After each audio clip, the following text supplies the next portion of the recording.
के साथ। नमस्कार, सिटी वाराणसी लाइव में आप सभी का स्वागत है। मैं हूं अमित मिश्रा। ये देखते हैं आज की खास खबरें। पिछले कई दिनों से लापता प्लास्टिक कारोबारी दाबर बेग का मिला शव। हत्या के मामले में बिहार भभुआ निवासी चंद्रिका राम को एसओजी और लक्सा पुलिस की टीम ने दबोचा। लग्जरी वाहन चोरी कर उससे शराब की तस्करी करने वाले 2 शातिर चोर गिरफ्तार। कैंट रेलवे स्टेशन के सामने से जाम की समस्या से मुक्ति के लिए की गई बैरिकेडिंग।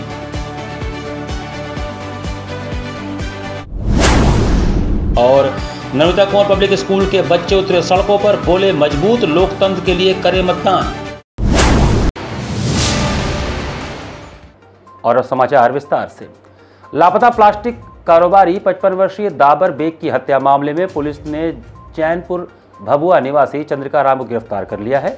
इस मामले का दूसरा आरोपी हाजी साजिद अली पहले ही आत्महत्या कर चुका है। लापता प्लास्टिक कारोबारी कालीमहाल के हाजीपुरा निवासी दाबर बेग की हत्या मामले में चैनपुर बिहार भभुआ निवासी चंद्रिका राम को एसओजी और लक्सा पुलिस की टीम ने अरेस्ट कर जेल भेज दिया है। आरोपी चंद्रिका ने पुलिस पूछताछ में पैसे के लेन देन में हत्या की बात स्वीकार की है। प्रकरण में दूसरे आरोपी खजरी कैंट निवासी सीमेंट कारोबारी हाजी साजिद अली, जो खुद को गोली मारकर आत्महत्या कर चुका है। घटना खुलासा एडीसीपी काशी जोन चंद्रकांत मीणा और एसीपी धाश्रमेत प्रज्ञा पाठक ने पुलिस लाइन में किया। गिरफ्तार करने वाली एसओजी और लक्सा पुलिस टीम को 20,000 रुपये देने की इनाम की घोषणा की गई है। गिरफ्तार चंद्रिका ने पुलिस को बताया कि कालीमहाल के हाजीपुरा निवासी 55 वर्षीय दाबर बेग की हत्या कटेसर पड़ाव रामनगर रोड सीमेंट के गोदाम में हाजी साजिद अली और चंद्रिका ने सिर पर राड मारकर की थी। उसके बाद मृतक के शरीर को बांके से 3 टुकड़ों में काटकर सर गंगा नदी, दोनों पैरों को सुंदरी पुल के पास झाड़ी में और धड़ रामपुरिया नारायणपुर डिवाइडर हाजी पट्टी के बगल में नाली में फेंक दिया गया था। चंद्रिका की निशानदेही पर व्यापारी के शरीर के हिस्से, दोनों पैर विशुंदरी पुल के पास झाड़ी में और धड़ रायपुरिया नारायणपुर डिवाइडर हाजी पट्टी के बगल नाली से बरामद किया गया है। सर को गंगा नदी में फेंक दिए जाने के कारण बरामद नहीं हो सका, जिसके लिए प्रयास जारी है। पूछताछ में आरोपी ने हत्या के पीछे पैसे के लेन देन का विवाद बताया है। पुलिस को दाबर बेग की बाइक 10 मई को मुगलसराय चंदौली में मिली थी। व्यापारी गायब होने के मामले में जब पुलिस ने जांच पड़ताल शुरू की तो सबसे पहले संदेह हाजी साजिद अली उर्फ बबलू पर गई। पुलिस सर्विलांस और सीडीआर की मदद से जब पूछताछ की तैयारी कर रही थी तो बीते 9 मई को हाजी ने नमाज के बाद खोजवा क्षेत्र के कंकड़ावीर मस्जिद में खुद को गोली मारकर आत्महत्या कर लिया। आत्महत्या के बाद पुलिस ने दोनों की कड़ियां जोड़नी शुरू की तो 10 मई से हाजी के यहां काम करने वाला आरोपी चंद्रिका लापता हो गया। पुलिस का शक गहराया और हिरासत में लेकर पूछताछ की तो घटना खुलासा हुआ। थाना लक्सा पुलिस टीम ने थानाध्यक्ष मनोज कुमार कोरी, दरोगा आलोक सिंह यादव, पवन कुमार गुप्ता, घनश्याम गुप्ता, प्रशिक्षु दरोगा शिवम यादव, कांस्टेबल दिलीप कुमार, संदीप कुमार रहे। प्लास्टिक के व्यापारी हैं, प्लास्टिक काम करते हैं दाबर बेग। वो काफ़ी समय से व्यापार के सिलसिले में थाना रामनगर में पड़ाव क्षेत्र में गए थे और वो लौटे नहीं थे। तो उनके छोटे भाई ने शिकायत की थी तो उसी के लिए गुमशुदगी लिखी गई थी थाना में और बाद में सुसंगत धाराओं में एफआईआर वहाँ पर दर्ज की गई थी। उसमें जो मुख्य अभियुक्त जो पाए गए थे उसमें हाजी बबलू और चंद्रिका। तो स्टार्टिंग से पुलिस को शक था, उसमें जो लोकल पुलिस है एसओजी उसमें लगी हुई थी, उसी में सफलता मिली है। जो उसमें एक अभियुक्त जो था बबलू हाजी, उसने खुद को जो है शूट कर लिया था और जो उसमें दूसरे अभियुक्त हैं चंद्रिका, उनको पुलिस ने हिरासत में लिया है और उनको जेल भेजा जा रहा है। इनका मूलतः झगड़ा पैसे को लेन देन को लेकर था और वहाँ एक लोकल एक गोडाउन बना हुआ है, वहीं पे पैसे के लेन देन के झगड़े में उनको रॉड से मारा गया और बाद में उसे उनके हिस्से बॉडी के 3 हिस्से किए गए, अलग अलग। सर को अलग रखा गया, अपर बॉडी और लोअर बॉडी को अलग रखा गया। चंद्रिका जो उसमें मेन अभियुक्त हैं, जो मूलतः भभुआ कैमूर बिहार के रहने वाले हैं, उनकी निशानदेही पे उनका जो बाकी जो बॉडी के पार्ट्स हैं वो पुलिस ने बरामद किए हैं। उनको जेल भेज के जो मेन जो वेपन उन्होंने इस्तेमाल किया था काटने के लिए ऑफसेट, उसकी बरामदगी में उनका पीछा लिया गया। लग्जरी वाहन चोरी कर शराब की तस्करी करने वाले 2 शातिर चोरों को शिवपुर पुलिस ने गिरफ्तार किया। वाराणसी कमिश्नरेट की शिवपुर पुलिस ने लग्जरी वाहन चोरी कर शराब की तस्करी करने वाले 2 शातिर चोरों को गिरफ्तार किया है। पकड़े गए शातिरों के पास पटना बिहार से चुराई गई स्विफ्ट डिजायर कार भी बरामद हुई है। पकड़े गए शातिरों को पुलिस ने जेल भेज दिया है। मामले का खुलासा करते हुए अपर पुलिस उपायुक्त टी शरवण ने बताया कि 28 अप्रैल को शिवपुर थाना क्षेत्र के कॉलोनी से स्कॉर्पियो चोरी होने की घटना प्रकाश में आई थी, जिसमें शिवपुर पुलिस ने मुकदमा दर्ज कर आरोपियों की तलाश में जुट गई थी। पुलिस ने बीती रात शिवपुर रेलवे स्टेशन के सामने पिसौर मार्ग से 2 शातिर चोरों को गिरफ्तार कर उनके कब्जे से चोरी की स्विफ्ट डिजायर कार बरामद की। पकड़े गए शातिरों की पहचान राजू यादव पुत्र राम प्रसाद यादव निवासी किशनपुर पंडितपुर थाना जनता बाजार सारण छपरा बिहार एवं समीर कुमार भारतीय पुत्र अनूप कुमार निवासी मर्दापुर थाना उत्तराव प्रयागराज के रूप में हुई है। पकड़े गए चोरों ने पुलिस की पूछताछ में बताया कि हम लोगों की मुलाकात प्रयागराज के नैनी जेल में हुई थी, जहां से हम लोगों ने चोरी की योजना बनाई थी। जेल से छूटने के बाद हम लोग चोरी करने लगे। शातिर इलेक्ट्रॉनिक डिवाइस के माध्यम से किसी भी गाड़ी का लॉक खोल लेते थे, उसका नंबर प्लेट बदलकर बिहार में शराब पहुंचाने का काम करते थे। कुछ दिन तक वाहन प्रयोग करने के बाद उसे सस्ते दाम पर बेच देते थे। थाना शिवपुर की तरफ से 28/4/2024 को थाना शिवपुर क्षेत्र के अंतर्गत एक स्कॉर्पियो गाड़ी की चोरी हुई थी। उसमें लगातार थाना शिवपुर की क्राइम टीम ने लगातार कार्रवाई करके आज इसका सफल अनावरण किया गया है। इस क्रम में इस घटना करने वाले 2 अभियुक्त गिरफ्तार किए गए हैं, जिनके कब्जे से जो एक स्विफ्ट डिज़ायर जो गाड़ी घटना में प्रयुक्त हुई थी वो बरामद किया गया है। और इसमें से एक अभियुक्त जिसका नाम गोपनीय रखा जा रहा है और जो गाड़ी चोरी हुई थी वो उसका बरामद अभी नहीं हुई है, उसके भी लगातार प्रयास की जा रही है। और जो अभियुक्त राजू यादव है वो बिहार का रहने वाले हैं और दूसरा अभियुक्त है समीर कुमार और रहने वाले हैं इलाहाबाद का, प्रयागराज का रहने वाले हैं। इन दोनों का आपराधिक इतिहास भी देखा जा रहे हैं। शहर के गणेश दीक्षित लेन में पिछले 50 दिनों से सीवर ओवरफ्लो की समस्या विकास के दावों को धत्ता बता रहा है। काशी में राजा सुरजन सिंह ने 350 साल पहले हाथी नाले का निर्माण कराया था, जो आज शाही नाले के नाम से जाना जाता है। स्मार्ट सिटी के कार्य के समय इस नाले से किसी भी प्रकार की छेड़छाड़ नहीं की गई। इसके बावजूद स्थानीय लोग इंक्रोचमेंट से शहर के गणेश दीक्षित लेन में पिछले 50 दिनों से सीवर ओवरफ्लो की समस्या है। आपको बताते चले कि माँ दुर्गा के 9 स्वरूपों में से द्वितीय माता ब्रह्मचारिणी का स्वरूप है और यह मार्ग ब्रह्मचारिणी देवी मंदिर जाने का प्रमुख मार्ग है। स्थानीय लोगों की माने तो 30 साल पहले भी ऐसी समस्या आई थी, जिसे लोगों ने स्वयं से ही सही कराया था, पर इस बार ये समस्या पिछले 50 दिनों से अनवरत जारी है। इसकी वजह से आने जाने वाले लोगों को काफ़ी समस्याओं का सामना करना पड़ रहा है। स्थानीय लोगों ने नगर निगम और जल कल से इसे साफ करने की बात कही है, पर नगर निगम अपनी नींद से जागना ही नहीं चाहता है। भैया ये बनारस है, जी हाँ सही सुने, प्रधानमंत्री नरेंद्र मोदी जी का बनारस। चुनाव का हाल है और जनता बेहाल है, और भैया ये बनारस में गड्ढा और गड्ढे में आदमी कब गिर जाए यह कोई नहीं जानता। गिरने से याद आई, कुछ दिन पहले नाले की सफाई करने में मजदूर ही गिर गया। अब देखना है कि क्षेत्र के पार्षद एवं मोदी सरकार की विकासवादी सोच इस क्षेत्र का विकास एवं सीवर की समस्या से कैसे निजात दिलवाते हैं। बहरहाल इस क्षेत्र में कोई प्रत्याशी वोट भी मांगने नहीं आ रहा, क्योंकि इस बहते सीवर के पानी में कब लंगड़ी पांव चलना पड़े यह वह स्वयं नहीं जानते। तब तक आप सुरक्षित रहिए, स्वस्थ रहिए और सीवर के पानी से बचाव करते रहिए, क्योंकि इस क्षेत्र के आप जिम्मेदार नागरिक हैं। जो फाउंडेशन है इन सारे मकानों का 6 फीट से ज़्यादा है, और इस फाउंडेशन के नीचे की मिट्टी इस नाले में कहीं गिरी है। किसी ने अपना कंस्ट्रक्शन कराया है, जिससे कि ये समस्या उत्पन्न हुई है, और किसी भी विभाग के द्वारा इसके लिए कोई भी नोटिस नहीं दिया जा रहा है। कम से कम सीवर टैक्स लेने वाले जलकल विभाग को तो कम से कम ये नोटिस देनी चाहिए। और ये पानी यहाँ जमने से लोगों में संक्रामक बीमारियों के फैलने का भी खतरा बढ़ता जा रहा है। आसपास मंदिर हैं, कौन कौन से मंदिर हैं और कितनी परेशानियां होती हैं? स्कूल्स है बहुत सारे, तो अरे देखिए बच्चे आ रहे हैं जा रहे हैं, बुजुर्ग है। सुबह की ओर ये बगल में बिंदु माधव मंदिर है, ब्रह्मचारिणी मंदिर है, इधर मंदिर है, दक्षिण मुखी हनुमान जी का मंदिर है। सारे लोगों को आने जाने में दिक्कतें हैं, लेकिन सब विभाग एकदम कुंभकर्णी नींद में सोया हुआ है। लोग आते हैं, सर्वे करते हैं और चले जाते हैं। क्षेत्रीय जनप्रतिनिधि का क्या रोल है इसमें? उन्होंने संज्ञान लिया, क्या कार्रवाई उनकी तरफ से हुई? अभी तक उनकी ओर से क्या कार्रवाई हुई तो मैं अननोन हूँ, लेकिन आप देख सकते हैं कोई सक्रियता नहीं है। यहाँ पंप लगाकर पानी निकालने की बात थी। जब तक ये पानी पंप के द्वारा निकाला नहीं जाएगा और सीवर के द्वारा ये जाएगा नहीं, तब तक इसमें से आदमियों के जाने का चांस नहीं है। अब इसका निष्कर्ष यही है कि थोड़ा सा शासन प्रशासन इस पर ध्यान दे करके उन निवासियों को जो है थोड़ा सा दबाव डाले, तो आगे का समस्या हल हो। कम से कम ये समस्या तो दूर हो हम लोगों की भैया। निवारण हो जाएगा, वो समस्या जो भी भरा है सीवर में वो निकल जाएगा, तो उसके बाद ये पानी कहाँ जाएगा? ये पानी फिर जो है भैया सीधे जो है गंगा जी में जाएगा, और कोई विकल्प है नहीं। कितनी राहत मिलेगी और लगभग ये समस्या कितने दिनों से है? ये समस्या तो बहुत समय से है। पहले भी सीवर उसी गंगा में जाता था, अब उन्होंने ढांक करके उसको बंद कर दिया है, सीवर जा ही रहा है, उसका कोई विकल्प अभी तक निकला नहीं। पुलिस, नगर निगम एवं स्मार्ट सिटी द्वारा कैंट रेलवे स्टेशन के सामने चलाए गए अतिक्रमण हटाओ अभियान के चलते शुक्रवार से यात्रियों तथा ट्रैफिक दोनों को काफी सहूलियत हुई।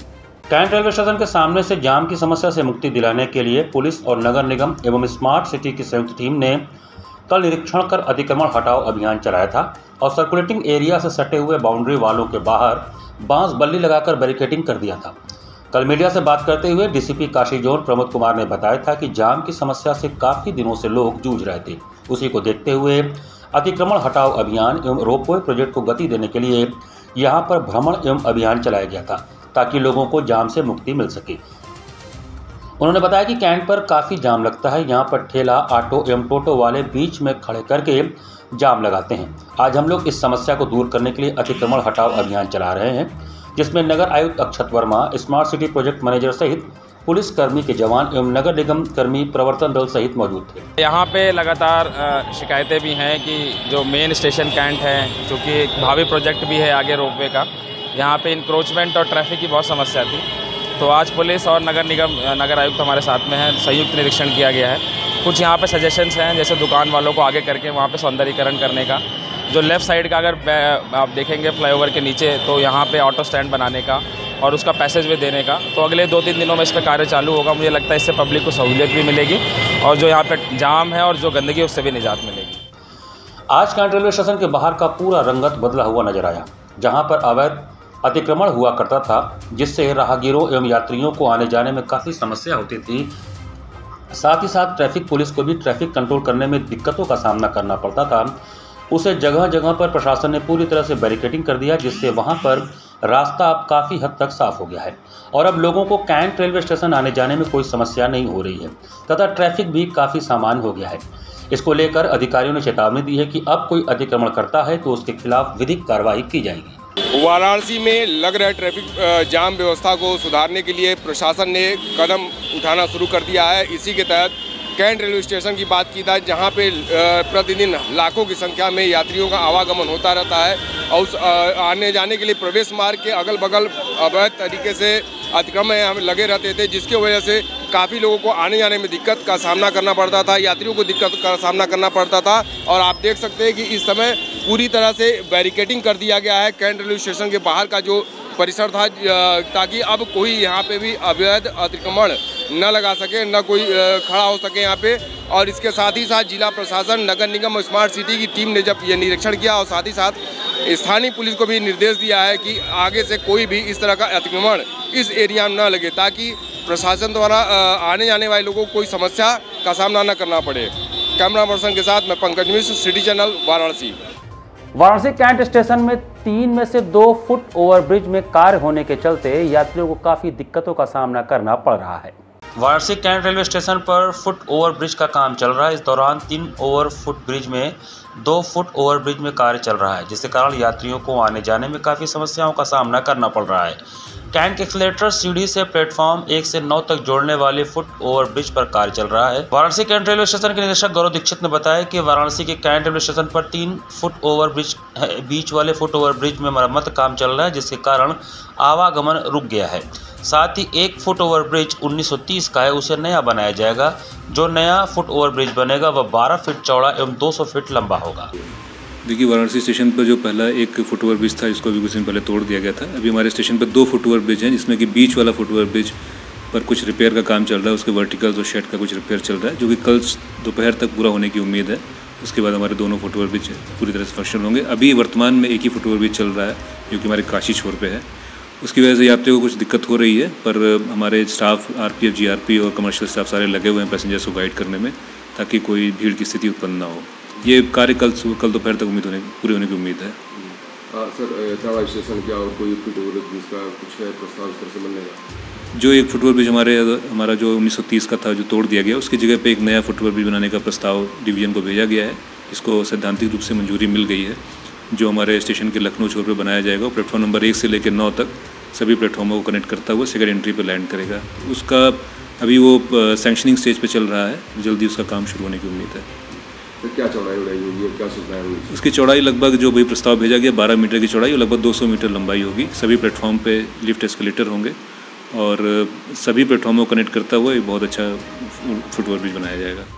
यहाँ पर वक्त चला छोटे से ब्रेक का। बने रहिए सिटी वाराणसी लाइव के साथ। वाराणसी लाइव, सच के साथ। Facilities of Navneeta Kuvar Public School: quality education, well qualified faculty, dance, vocal, instrumental music, robotics, art and crafts, skating, karate classes, indoor and outdoor activities, use playground for kindergarten and various types of games, math, physics, biology, chemistry lab and smart library, well maintained computer lab and classes, highly secure and GPS track conveyance facilities, educational based activities using technique tools and interesting methods for students.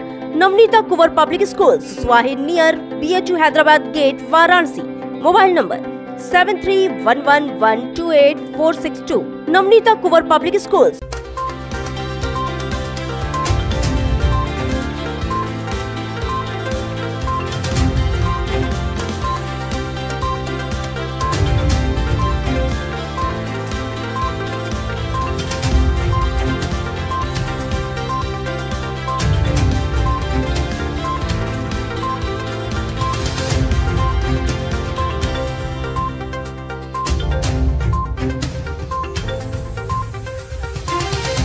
International Hindu school है। Science, math एवं computer lab, सुसज्जित library, वाहन की उत्तम व्यवस्था, विभिन्न खेलों की शिक्षा, बच्चों के शारीरिक एवं मानसिक विकास हेतु योगा का प्रशिक्षण सुविधा। इतना ही नहीं, आपके छोटे बच्चों के लिए एक ऐसी जगह जहां हम देते हैं शिक्षा के साथ साथ मौज मस्ती भरा वातावरण। International Hindu school, Nagwa, Lanka, Varanasi. I am a student of Jeevandeep Mahavidyalaya. I am proud of Mahavidyalaya for excellent faculty, best support and best infrastructure and best place. I am a student of Jeevandeep Mahavidyalaya. I am proud of Mahavidyalaya for excellent faculty, best support and best infrastructure and best place. I am a student of Jeevandeep Mahavidyalaya. I am proud of Mahavidyalaya for excellent faculty, best support and best infrastructure and best place. Varanasi live, सच के साथ।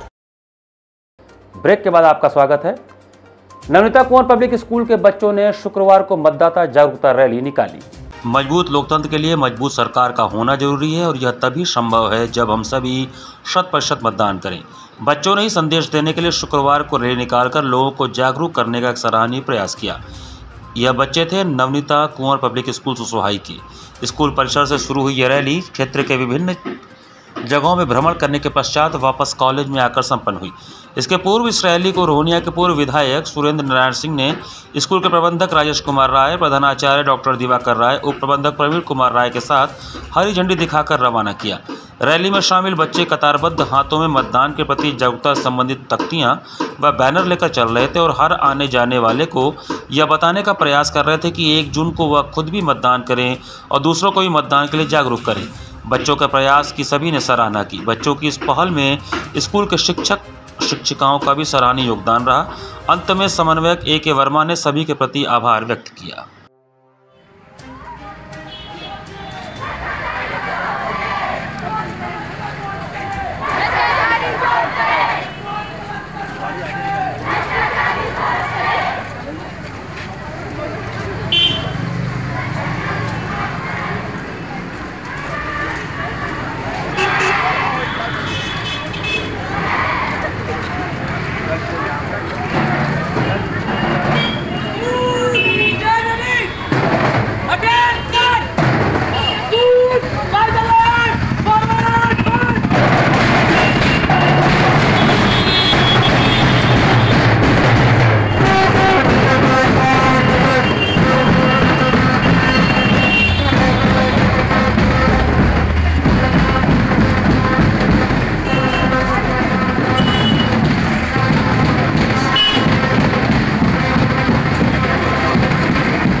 समाज में जो जागरूक लोग हैं वो प्रयास करते हैं कि अधिक से अधिक लोग घर से निकलें और मतदान करें।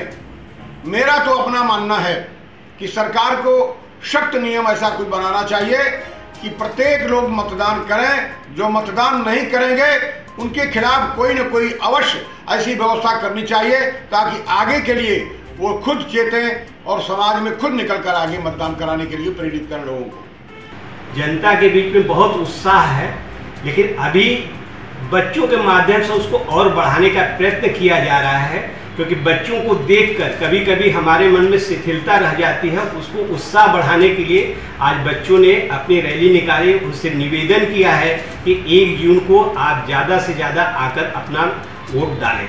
शुक्रवार को विकास भवन के सामने से दिव्यांगजनों ने मतदाता जागरूकता रैली निकाली। आगामी लोकसभा चुनाव में मतदान के लोगों को जागरूक करने के उद्देश्य से शुक्रवार को दिव्यांग मतदाता जागरूकता रैली निकाली गई। विकास भवन के सामने से इस रैली को मुख्य विकास अधिकारी हिमांशु नागपाल ने हरी झंडी दिखाकर रवाना किया, जो नगर के विभिन्न क्षेत्रों में भ्रमण करता हुआ लोगों से मतदान करने का अपील किया। उनका कहना था कि 1 जून को लोग अपने अपने मतदान केंद्रों पर पहुंचकर मतदान अवश्य करें और अपने मनपसंद प्रत्याशी को विजयी बनावें। ऐसे हैं जो लोग सारी क्षमता से बाहर नहीं निकल पाते हैं, लेकिन आज के डेट में इतनी जागरूकता बढ़ गई लोगों में कि लोग आकर के वोट कर रहे हैं और हम लोग को वोट करना चाहिए। मत का बहुत अधिकार है, हमें लोगों को जागरूक करना इस विषय में। हम लोग बढ़ चढ़ करके हिस्सा भी ले रहे हैं, लोगों को जागरूक भी कर रहे हैं और आगे बढ़ाने का पूरा प्रयास कर रहे हैं। और 1 जून को सभी लोग वोट दें और अपने मत का अधिकार दें और उसके तहत एक सही नेता का, एक सही राजनीति में भी एक सही नेता को लाना चाहिए जो हमारे देश के प्रगति में बाधक न हो बल्कि सहायक हो।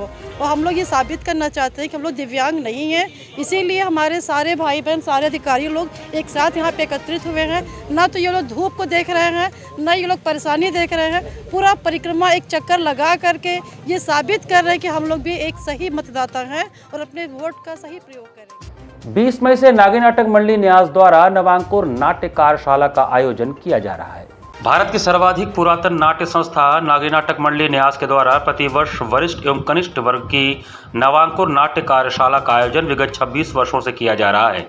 इस कार्यशाला में भाग लेने के बाद अब तक लगभग 10 बच्चों ने राष्ट्रीय विद्यालय नई दिल्ली से पास होकर एक मुकाम हासिल किया है। हर वर्ष की भांति इस वर्ष भी न्यास द्वारा नवांकुर कार्यशाला का शुभारंभ 20 मई से किया जाएगा, जिसमें राष्ट्रीय नाट्य विद्यालय के प्रशिक्षित स्नातकों द्वारा वरिष्ठ एवं कनिष्ठ वर्ग के छात्रों को नाटक, नृत्य एवं गायन का प्रशिक्षण दिया जाएगा।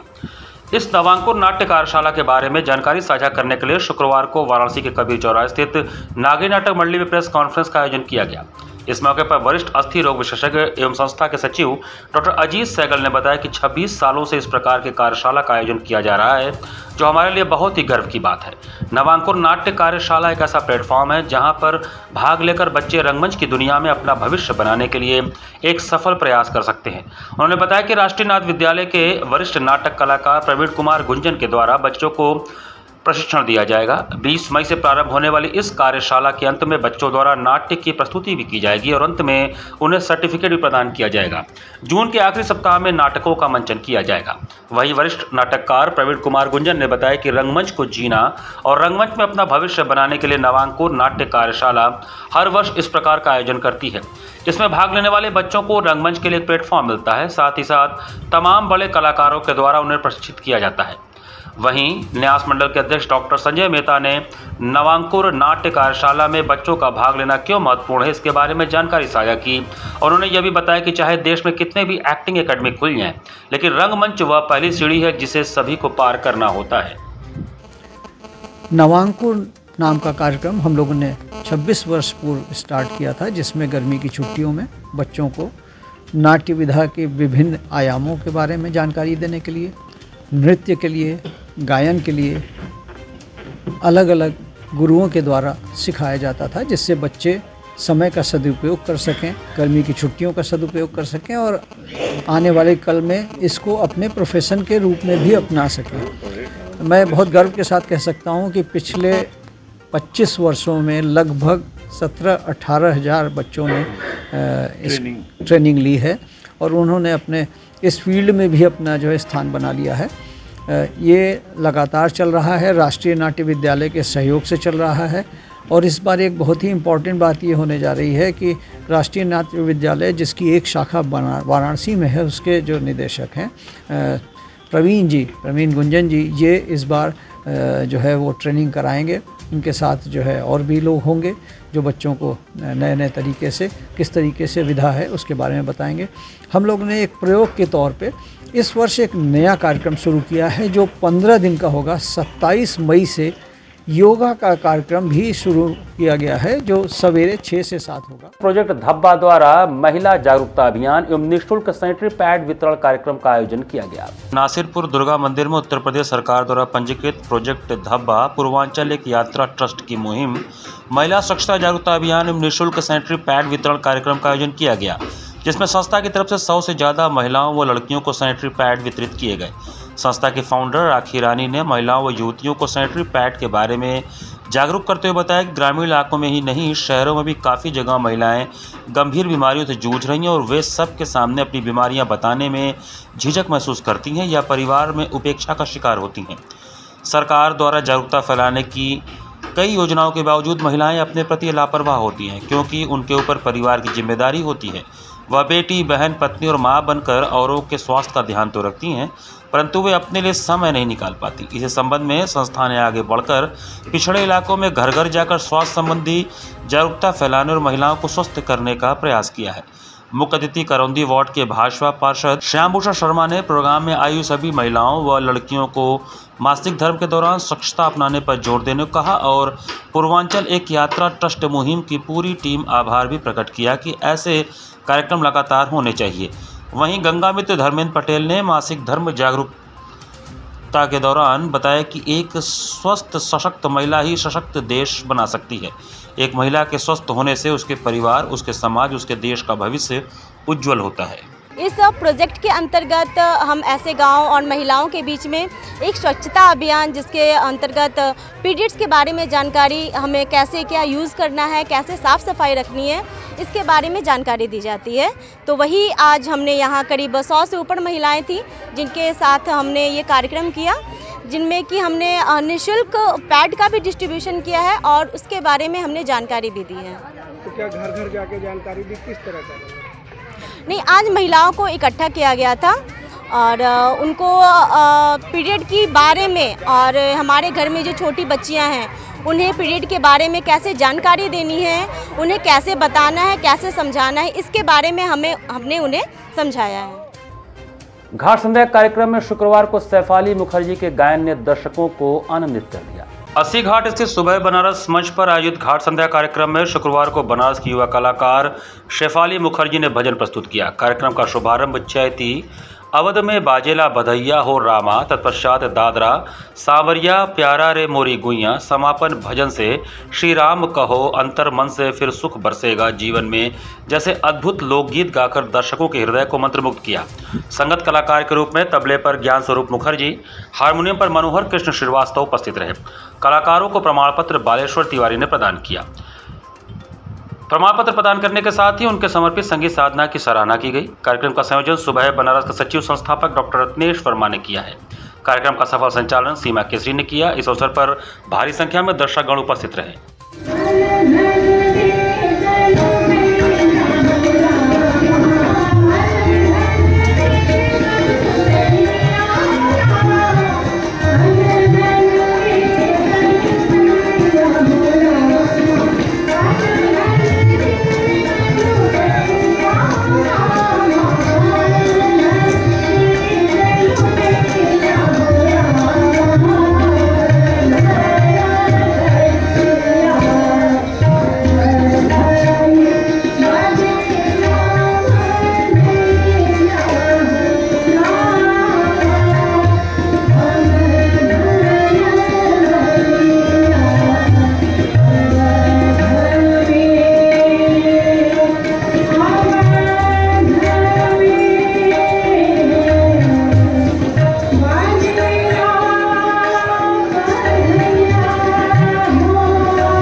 इसी के साथ सिटी वाराणसी लाइव का ये संस्करण हमें समाप्त करते हैं। मुझे दीजिए आज्ञा। नमस्कार।